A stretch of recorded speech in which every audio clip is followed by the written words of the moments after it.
بسم اللہ الرحمن الرحیم۔ الفاظ قرآن کا تعارف۔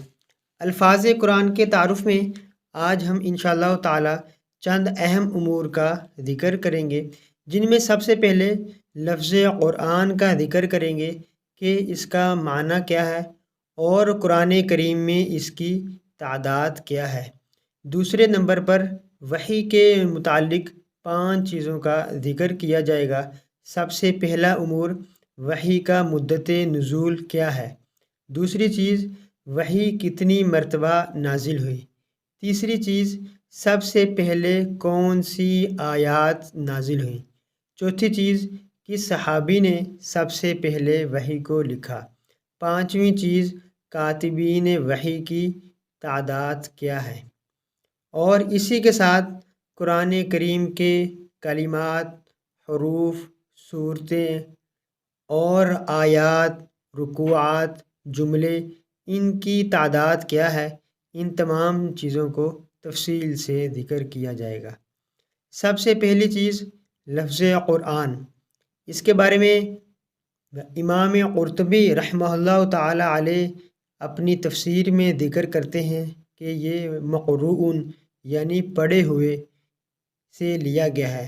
اس کا معنی ہے پڑھنا، اور یہ اگر الف لام کے ساتھ القرآن ہو تو یہ 58 مرتبہ قرآن کریم میں آتا ہے، اور بغیر الف لام کے صرف قرآن 10 مرتبہ آتا ہے۔ دوسرے نمبر پر وحی۔ اس میں سب سے پہلی چیز وحی کا مدت نزول۔ وحی کا مدت نزول 22 سال 5 ماہ 14 دن میں ہوا۔ دوسری چیز وحی کتنی مرتبہ نازل ہوئی۔ وحی اللہ کے نبی صلی اللہ علیہ وسلم پر 26,000 مرتبہ نازل ہوئی، یعنی نبوت کے 23 سال پر 26,000 کو اگر تقسیم کیا جائے تو یومیہ 3 دفعہ وحی کا نزول بنتا ہے۔ نمبر 3، سب سے پہلے کون سی آیات نازل ہوئی۔ سب سے پہلے سورۃ العلق کی شروع والی 5 آیات اقرا سے لے کر ما لم یعلم تک نازل ہوئی۔ چوتھی چیز سب سے پہلے کس شخصیت نے اس وحی کو لکھا۔ وحی کو لکھنے والے صحابی کا نام حضرت خالد بن سعید بن ابی العاص رضی اللہ تعالی عنہ ہے، جنہوں نے ربیع الاول 4 ہجری میں بسم اللہ الرحمن الرحیم کو لکھا۔ 5ویں نمبر پر کاتبین وحی کی تعداد کیا ہے۔ کاتبین وحی کی تعداد کم و بیش 40 آتی ہے۔ نمبر 3، قرآن کریم کے کلمات کی تعداد کیا ہے۔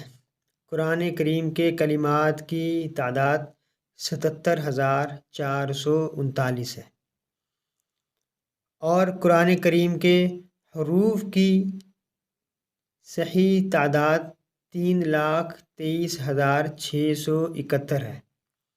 قرآن کریم کی سورتوں کی تعداد 114 ہے۔ بسم اللہ کی تعداد 114 ہے۔ سورہ توبہ کے شروع میں بسم اللہ نہیں آتی۔ سورۃ النمل میں 2 دفعہ بسم اللہ۔ آیات کی تعداد 6,236 ہے، اور جملوں کی تعداد 6,666 ہے۔ رکوعات کی تعداد 540 ہے۔ یہ تھا الفاظ قرآن کا مختصر سا تعارف۔ اگلے سبق میں ہم انشاءاللہ تعالی اس کی منازل کی تقسیم کیا ہے، اور کون سی منزل میں کتنی کتنی صورتیں آتی ہیں، اور اس کی آیات کی اقسام کتنی ہیں، اور قرآن کریم کو اگر 2 حصوں میں تقسیم کیا جائے تو دوسرا حصہ کہاں سے شروع ہوتا ہے۔ صورتوں کے اعتبار سے پہلا حصہ دوسرا حصہ کون سا بنتا ہے، اور قرآن کریم کو 3 حصوں میں تقسیم کیا جائے تو پہلا حصہ دوسرا حصہ تیسرا حصہ کن الفاظ سے کن صورتوں سے شروع ہوتا ہے۔